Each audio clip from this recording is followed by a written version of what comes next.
tous, bienvenue dans ce nouvel épisode de Rail Info et voici les titres des actualités de octobre 2023.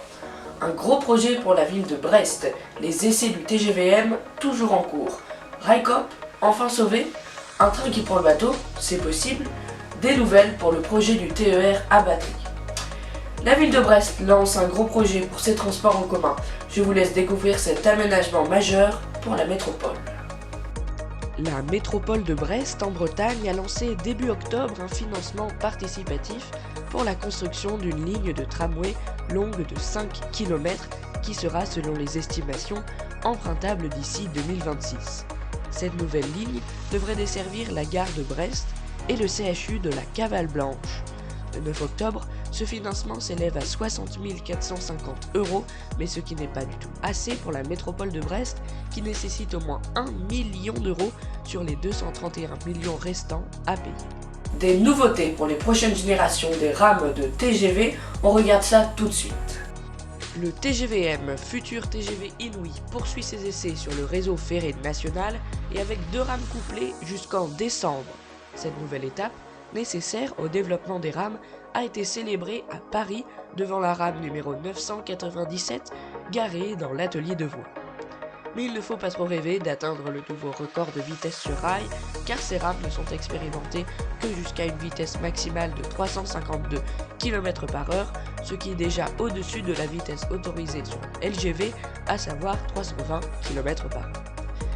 La première rame du TGVM devrait circuler concrètement en juin prochain, mais avant ça, il faudrait qu'il réussisse les essais de chantage, de captation du courant sur le pantographe, de traction et enfin de freinage. Le dernier essai de ces rames se fera de janvier à juin prochain. Ces essais consisteront à tester le fonctionnement de la rame en reproduisant les différentes situations qu'elle va pouvoir vivre au cours de sa carrière. Vous vous souvenez de Railcoop? Je vous en ai parlé dans le dernier numéro de Rail Info. Eh bien, découvrons les nouvelles sur l'entreprise. L'entreprise Railcoop souffre depuis quelques mois d'un déficit de 4,7 millions d'euros sur l'année 2023, avec une dette qui s'agrandit de mois en mois. L'association devrait être contrainte de se placer dans les prochains jours sous la protection du tribunal du commerce, c'est-à-dire qu'un tribunal va juger l'état de l'entreprise. Finalement et heureusement, Railcoop a été placée en redressement judiciaire. Elle aura donc une ultime tentative pour récolter l'argent nécessaire pour que l'entreprise puisse sécuriser sa trésorerie et payer ses charges. Un train qui prend le bateau, c'est possible? On découvre ça tout de suite dans la découverte du mois.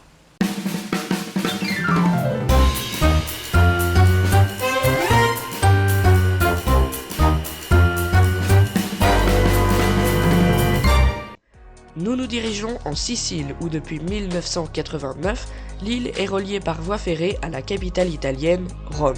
Mais vous vous demandez sûrement comment est-ce possible, car la mer Méditerranée sépare l'île du pays principal. Eh bien le train a une façon très originale de passer, il n'y a pas de tunnel sous la mer comme pour la Manche, mais le train prend bien un ferry.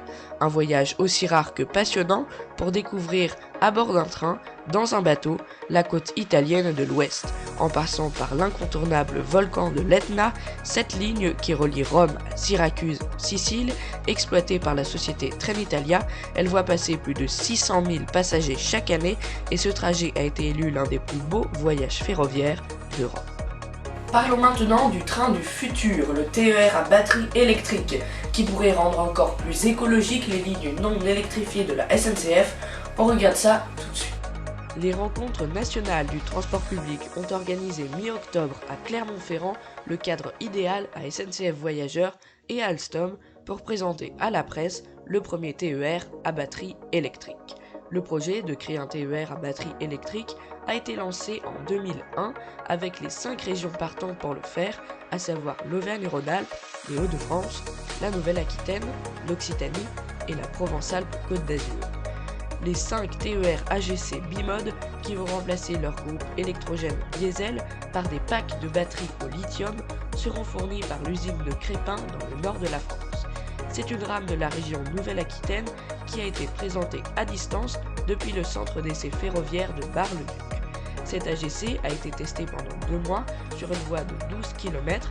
Il peut aller jusqu'à 160 km/h aussi bien avec les batteries qu'avec une alimentation par caténaire Car oui, je ne vous l'ai pas expliqué clairement, mais les TER à batterie seront des TER B81500 qui auront donc des pantographes pour circuler sur les lignes électrifiées et des batteries pour circuler sur les lignes non électrifiées. Les essais se feront pour ce train jusqu'en janvier prochain et puis il laissera sa place à un autre TER d'une autre région car il y aura un TER à batterie pour chaque région qui a participé au projet. Autant dire que vous ne les verrez pas tout de suite sur le réseau ferré national français. Merci d'avoir regardé cet épisode de Rail Info jusqu'à la fin, j'espère qu'il vous a plu. Si c'est le cas, n'hésitez pas à le mentionner en commentaire et on se retrouve le mois prochain pour les actualités de novembre 2023.